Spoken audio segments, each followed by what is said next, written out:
imputado en delitos de corrupción de funcionarios, Carlos Darius Manay, se hace presente con la finalidad de llevar a cabo la audiencia de conversión de pena privativa de la libertad a pena de vigilancia electrónica solicitada por los sentenciados en el expediente número 580-2012. Interviene como especialista de audiencia la abogada Claudia Guerrero Quinde, asimismo se da constancia que esta audiencia se viene llevando a través de la plataforma virtual en enlace con las partes procesales, razón por la cual solicitamos su acreditación, empezando por el señor fiscal. Buenos días, señor magistrado. Buenos días con todos los presentes. Por parte del Ministerio Público, Giancarlo Montón Velázquez, fiscal adjunto provincial de la Fiscalía Provincial Mixta Corporativa de Olmos, con domicilio procesal en la calle San José Este 20 Olmos, con casilla electrónica 79231, con correo electrónico jmontondej@mpfn.com.pe y con teléfono celular 9788-2780. Gracias. Bien, gracias a usted, doctor. La defensa de los acusados. El señor abogado defensor.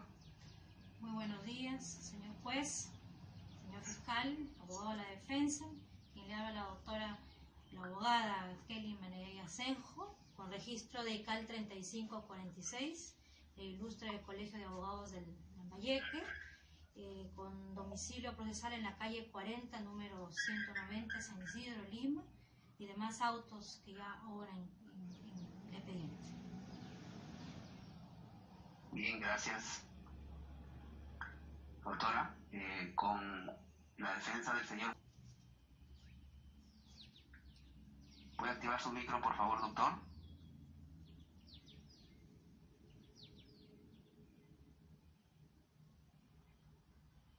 Buenos días, señor magistrado. Buenos días, doctor. Buenos días, señor fiscal. Buenos días, colegas de la defensa.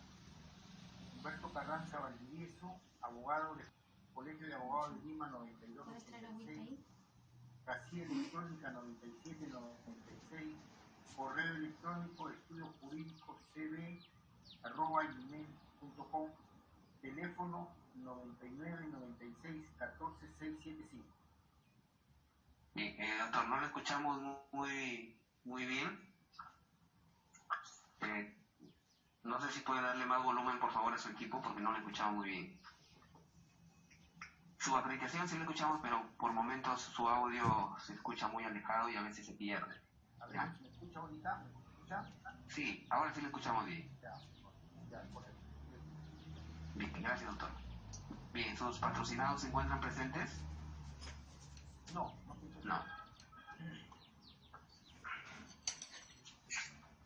Doctora Manayay, ¿su patrocinado se encuentra presente?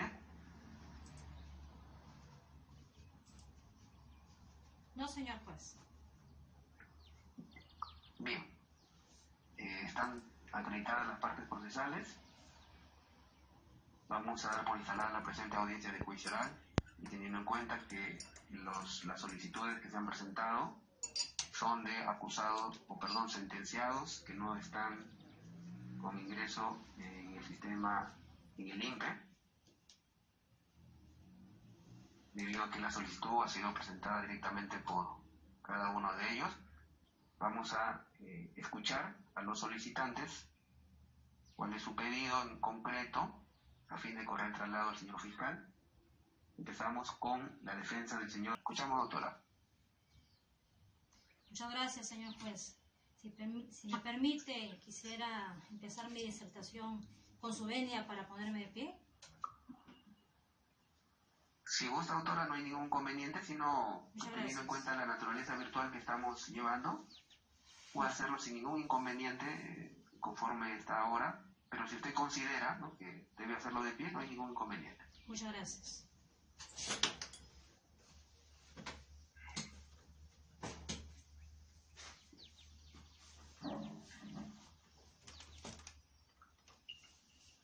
Señor juez, hemos solicitado por escrito a su despacho el pedido de conversión a favor de mi representado por el de vigilancia electrónica, tomando como base legal el 11º pleno jurisdiccional de la Sala permanente, transitoria y especial de la Corte Suprema de Justicia de la República, el Acuerdo Plenario 2-2019/CJ-116 en su fundamento 3, numeral 1, que refiere como una pena aplicable por conversión.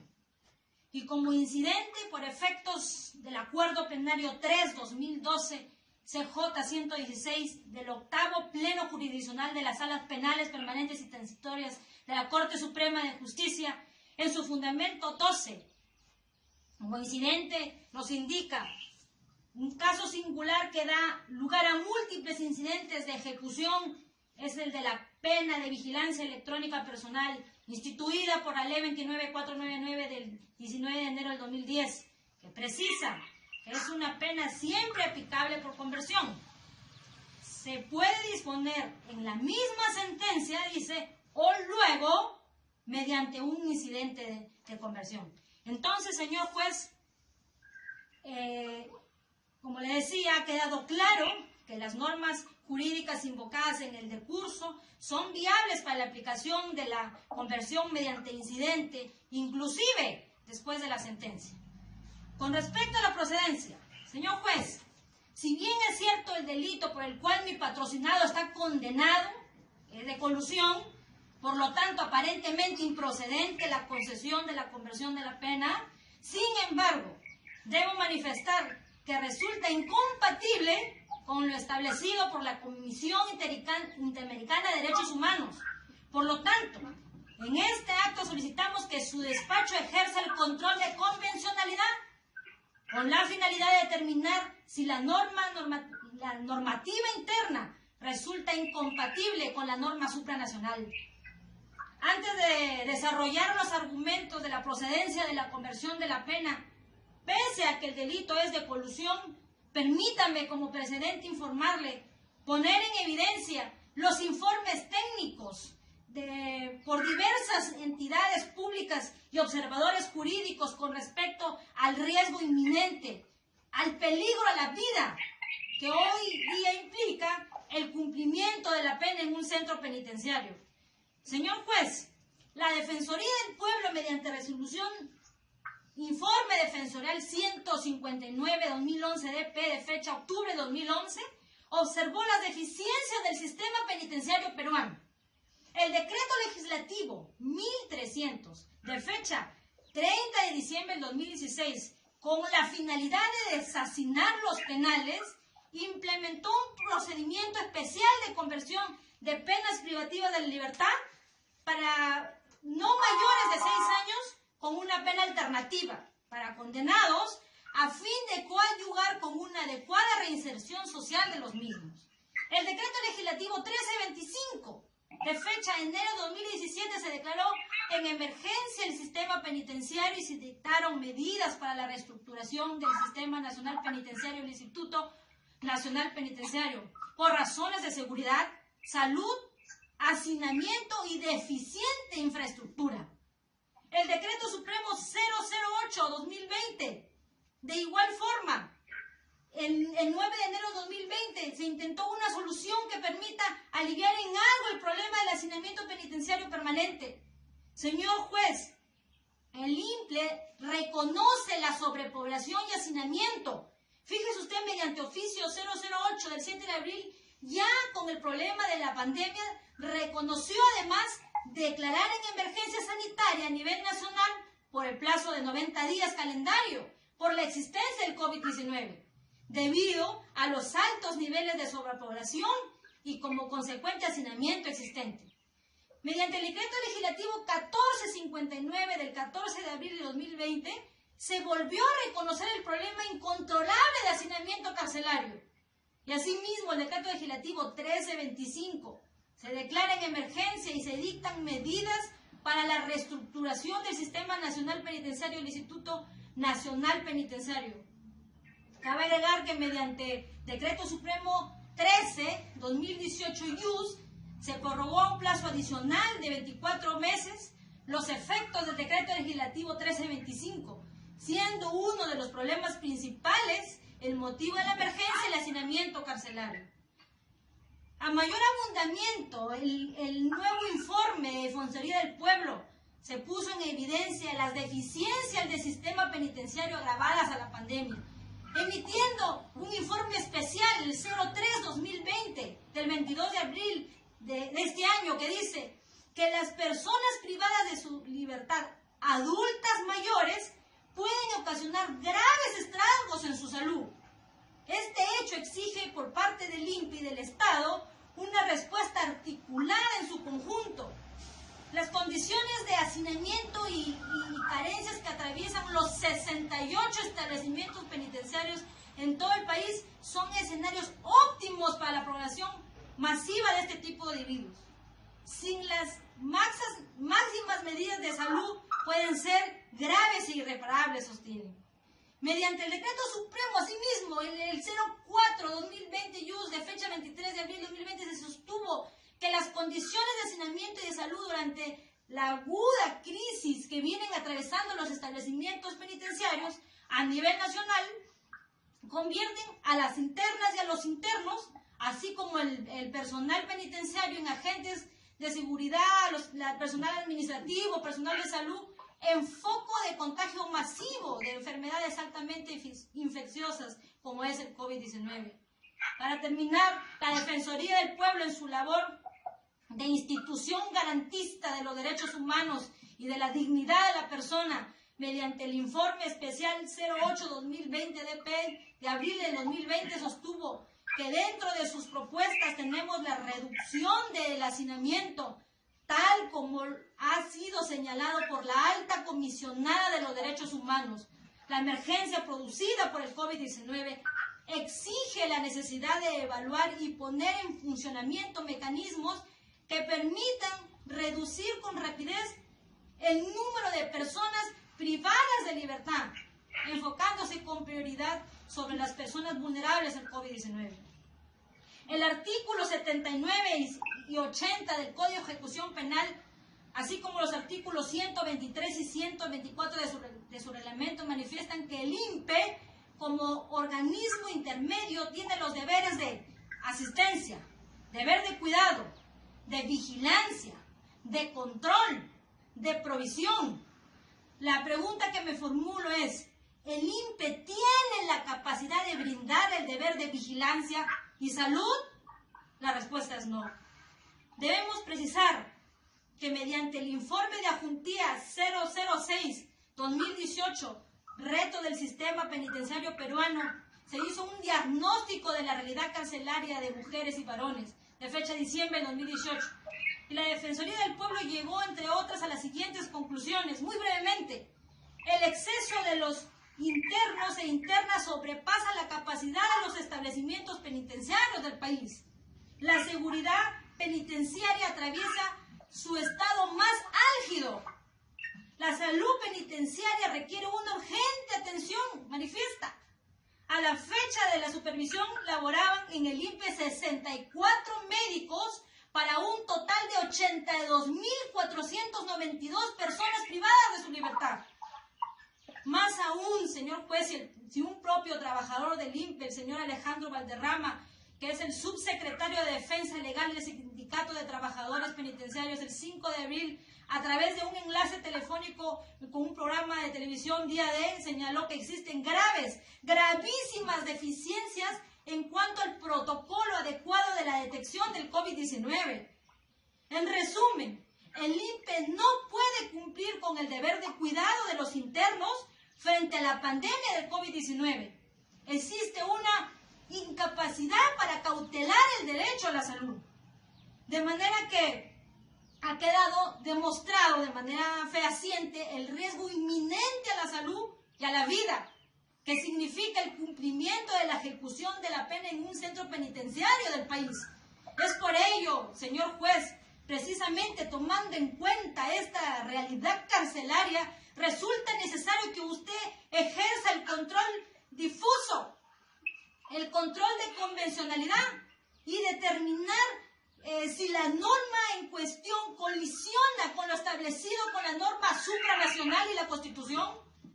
¿Qué dice la norma supranacional? Recomendación número 46.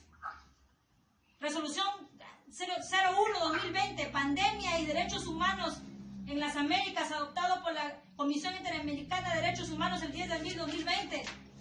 Recomendación 46, asegurar que en los casos de personas en situación de riesgo en contexto de la pandemia, se evalúen las solicitudes de beneficios carcelarios y medidas alternativas a la pena de la prisión. Entonces, el propósito, el espíritu de la norma, desarrollando una interpretación teleológica, la finalidad de esta recomendación es evitar que una persona en situación de riesgo cumpla en un centro penitenciario y con mayor razón, dada la consistencia, tomando en cuenta los argumentos esgrimidos por la defensa técnica. Señor juez, a mayor abundamiento, el inciso 1 del artículo 25 de la Declaración Universal de Derechos Humanos ha señalado que toda persona tiene derecho a un nivel de vida adecuado que le asegure, así como su familia, la salud y el bienestar. La realidad carcelaria, señor juez, no asegura, no garantiza la salud, dada la situación de pandemia. Señor juez, para la aplicación del control difuso, tome en cuenta usted el artículo 7 de la Constitución del Estado, que precisa: todos tienen derecho a la protección de su salud, así como el deber de contribuir a su promoción y defensa. La realidad carcelaria hoy en día no contribuye, no garantiza, ni mucho menos protege la salud. Asimismo, fíjese, señor juez, el Tribunal Constitucional ya se ha pronunciado a través del expediente 1429-2002, la sentencia de fecha 19 de noviembre del 2002, en su fundamento jurídico 12, que dice: el derecho a la salud se proyecta como una conservación y el restablecimiento de ese estado, que implica por consiguiente el deber de que nadie, ni el Estado, ni un particular lo afecte o menoscabe. De manera que la realidad carcelaria se contrapone hoy en día a los derechos protegidos constitucionalmente.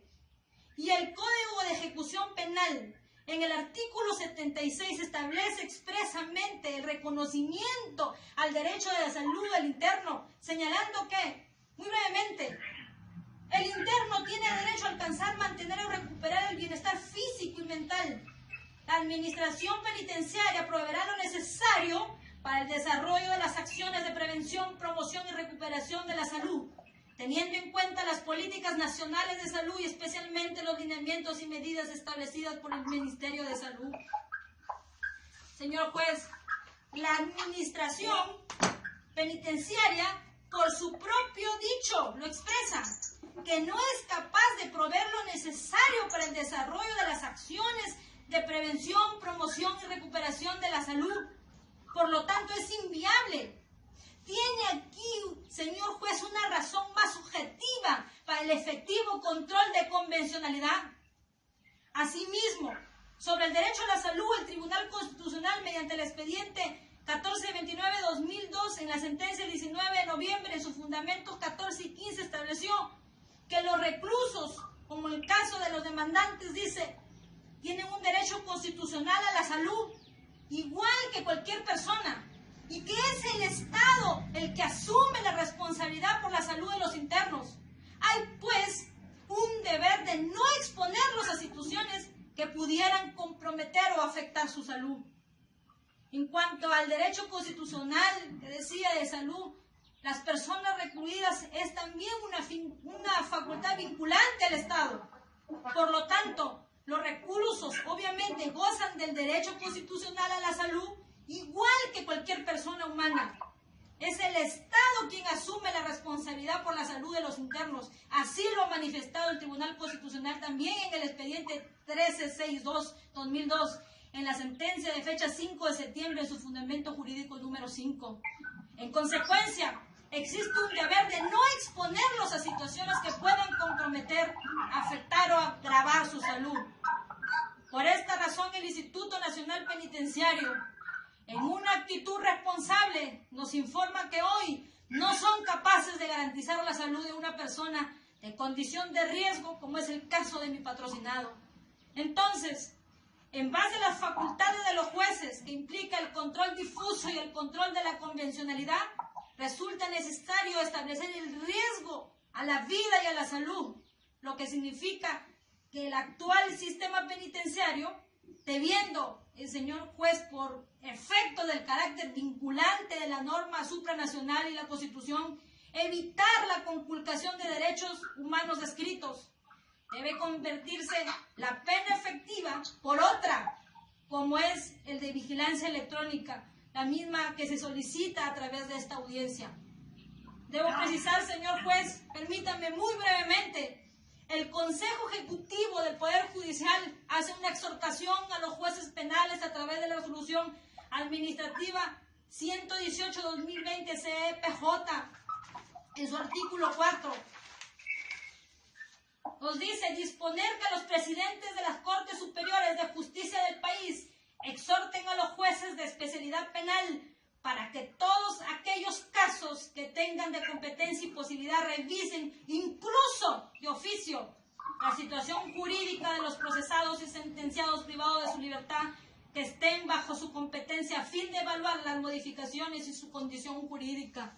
Del mismo modo, la presidencia del Consejo Ejecutivo del Poder Judicial se ha pronunciado a través de la resolución administrativa 120-2020 del 17 de abril de 2020, que dice, artículo 1, inciso A, se exhorta a todos los jueces penales de los distritos judiciales del país, incluidos quienes integran los órganos jurisdiccionales de emergencia, que resuelvan de oficio o a pedido de parte legitimada la situación jurídica de los procesados y sentenciados privados de su libertad que estén bajo su competencia, a fin de evaluar modificaciones en su condición jurídica. Señor juez, recientemente la Sala Penal de la Corte Suprema de Justicia de la República en el expediente 2019 declaró nula la resolución que declaró improcedente la variación de la pena efectiva por una de vigilancia electrónica, por concurrencia precisamente de causal de improcedencia por efectos también de un delito de colusión. Asimismo, se observó la falta de pronunciamiento acerca del control difuso y control de convencionalidad planteado por la defensa técnica. Teniendo en cuenta este contexto, el juez supremo de investigación preparatoria no se pronunció por los derechos de la dignidad humana, de la vida, de la integridad física, psicológica, la salud. Concluya, por favor, doctora, no estamos analizando esa sentencia. Concluya, por favor, su pedido. Le vamos a cortar el audio si es que no concluye. Es preciso, señor juez, que tome en cuenta que mi patrocinado pertenece a un grupo de riesgo. Es una persona vulnerable en razón de su edad, 64 años. Pertenece a un grupo de riesgo frente al COVID. El Centro Nacional de Epidemiología, Prevención y Control de Enfermedades a través del Organismo de Salud lo ha manifestado. Efectivamente, esta institución, mediante la resolución 145, manifiesta que a través de su directiva, la 089, de manera taxativa, dispone en el inciso H que las personas mayores de 60 años pertenecen al grupo de riesgo para cuadros clínicos y severos y de muerte. Señor juez, los cuadros y las imágenes que hemos acopiado íntegramente al escrito de conversión se puede revisar en la página 39, que el adulto mayor de 60 años hay mayor incidencia en casos de COVID. Página 38, el mayor porcentaje de casos se presenta en adultos que acumulan el 59.2% de los casos. En la página 39, la letalidad en el adulto mayor de 60 años es de 7 a 6 veces la de los adultos, con una letalidad del 17.3.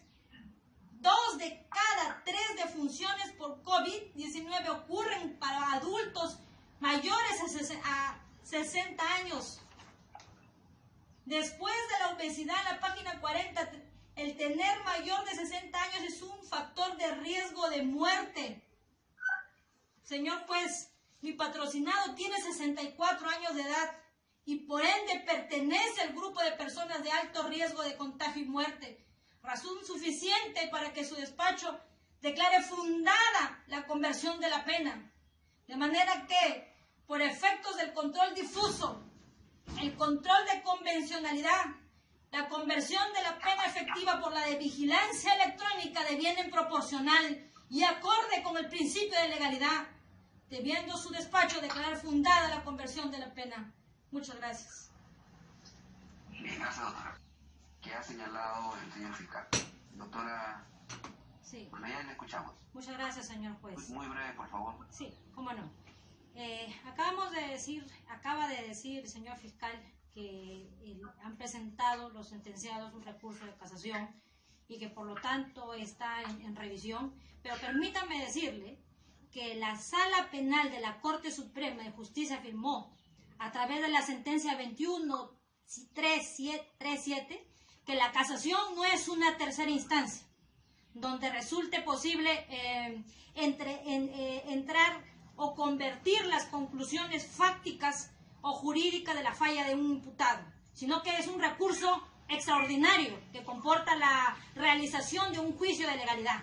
Segundo, con respecto a la edad, que nos dice, el Centro Nacional de Epidemiología, de Prevención y Control de Enfermedades del Ministerio de Salud lo ha manifestado.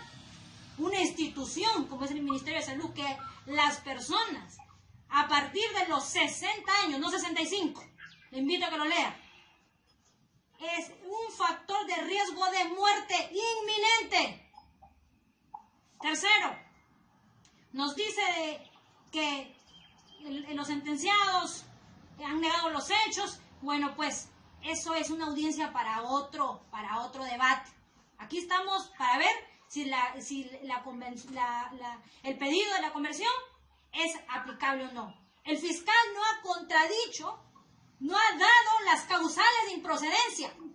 Además, por encima de la norma interna está la norma, el control de convencionalidad, que es una norma de rango supranacional. Además, también, que aplicando el control difuso, la Constitución también nos dice que el derecho a la salud está por encima de cualquier formalidad o cualquier tipo de delitos. No está limitado, señor juez, al delito. Está en función a la condición como persona de situación de riesgo. Quiere decir que está por encima del delito. Eso es lo que nos dice. Debe evaluarse, por lo tanto, su condición de riesgo, que ha quedado plenamente acreditado y que el fiscal no lo ha debatido. No ha podido debatir nuestros argumentos. Muchas gracias. Bien, gracias, doctora. Vamos a dar el turno también a la defensa del señor Recuenco Guamán. Doctor, muy brevemente le escuchamos. Gracias, señor. Lo que ha expuesto el señor representante del Ministerio Público, quiero precisar en lo siguiente. El hecho de estar en un penal ya ingresado no contrapone de ninguna manera a que una persona sentenciada y privado de su libertad y no poder transitar libremente porque ya está con orden de captura, en cualquier momento puede ser ingresado al penal, no significa que no tenga ya una sentencia efectiva y que lo único es el otro trámite administrativo, es ingresarlo a un penal, pero ya está privado de su libertad en el momento que ya está sentenciado. Hay que entender eso, porque si no, pues, daríamos una sentencia y comenzaríamos que vamos a caminar libremente burlándonos de la justicia. El patrocinado ya está privado de su libertad. Además, si yo estoy solicitando, no lo hago, lo puedo decir en forma temporal, para que pase este fenómeno y evitar, como en este momento no se sabe cuántos muertos hay en los penales por la falta de atención. Si la ciudadanía, ¿no?, que se cuida está padeciendo de esta pandemia, en los penales están muriendo diariamente. Entonces, estamos exponiendo a las personas en contra de la Constitución, porque el hecho de estar privado de su libertad no pierde la condición de persona humana, no pierde el derecho a que el Estado le garantice la salud. Por eso creo que es importante, señor magistrado, que tome en cuenta esto, que se está en lo que corresponde a mi patrocinado, lo he probado, que es almático, ¿no?, y que ya desde muy niño tiene esa enfermedad. Entonces es agravada que el determinado necesita ser nebulizado. Yo creo que eso garantiza esta petición. Asimismo, señor, para culminar, solicito que, si bien es cierto, que no tiene la cuestión de la sentencia, aquí no estamos cuestionando el contenido de la sentencia, estamos haciendo en el caso de mi patrocinado, una petición como es la conversión, mientras dure este fenómeno que está haciendo mucho daño a todos los ciudadanos. Por eso, solicito señor magistrado que se declare obligada mi petición, que permita, ¿no?, que tenga derecho a que pueda vivir y no se ponga el peligro de la cual tiene esta ley después. Gracias, doctor. Señor fiscal, si tuviera algo que indicar con respecto Señor magistrado, puntual. Muy breve, por favor. Gracias. Gracias, señor magistrado. Para precisar, respecto a la defensa del señor, indicarle que sí he rebatido sus puntos en cuanto a que su patrocinado no cumple con los requisitos establecidos con el decreto legislativo 1322, refrendado por el 1514 de este año. Es decir, es mayor de 65 años, no sufre una enfermedad grave y no es una persona de riesgo, pues, porque tiene 64 años. Asimismo, tampoco la defensa del señor indicarle de que en ambos casos no cumplen con lo establecido por el 1322 en cuanto para la conversión de pena, que según el expediente 21-21-2013 de la Corte Superior de Justicia de Lima Sur, establecen estas sentencias, señor magistrado, y también lo dice en ese decreto supremo, en el artículo 7, para poder el juez convertir la pena a vigilancia electrónica, debe haber acreditado con cancelar la preparación civil, hecho que no han acreditado los sentenciados. Es decir, que ese es un requisito más para que puedan acceder a este beneficio, el cual no lo han acreditado de manera fehaciente. Ahora, el señor dice que tiene asma desde chiquito, que lo han probado. Como le repito, señor magistrado, el decreto legislativo es claro, esto debe acreditarse debidamente con certificado médico legal, es decir, tiene que ser evaluado por la unidad médico legal autorizada en el Ministerio Público para que así dé el visto bueno de que sufre una enfermedad grave y así pueda obtenerse la conversión. Y como le indiqué al inicio, pues, señor magistrado, no procede pues esta conversión o variación de pena, toda vez que estos señores no cumplen con los requisitos antes indicados. Gracias. Señor juez. Bien, gracias, doctor. Señor juez, Sí, si me un permite. segundo, doctora. Solamente en ese extremo de la reparación civil, doctora, porque eso no había sido mencionado antes. No nos vamos a Por eso pronunciar no. sobre la reparación civil, pero sí, por alusión, quisiera, si me permite un minuto, lo que acaba de decir. A ver, lo escuchamos. Sí, le decía, el CRO contumaz, señor juez, no limita, no restringe sus derechos.